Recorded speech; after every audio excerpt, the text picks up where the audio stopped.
সালাম আলাইকুম সবাইকে। আজকে আমরা দেখব কিভাবে নগদ অষ্টআশিতে আইডি রেজিস্টার করতে হয়।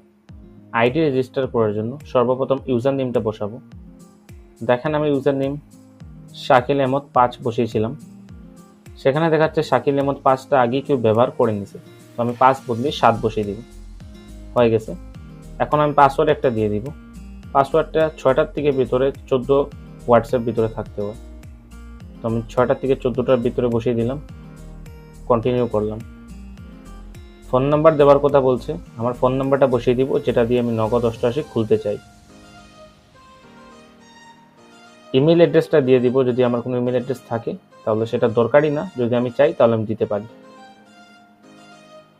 নিচে বলছে আমাকে রেফারেল কোড দেওয়ার জন্য। যদি আমি অন্য কোনো মাধ্যমে যদি আমি নগদ অষ্টআশি যদি জেনে থাকি তাহলে আমি রেফারেল কোডটাও নিচে বসাতে পারবো, যার মাধ্যমে আমি নগদ অষ্টআশিটাকে খুলছি। সেটা হওয়ার পর কমপ্লিটে যাব। কমপ্লিটে ক্লিক করার পর আমার নগদ অষ্টআশিতে আমি এসে যাব। সেখানে গিয়ে সবথেকে প্রথম আমি প্রোফাইলে যাব।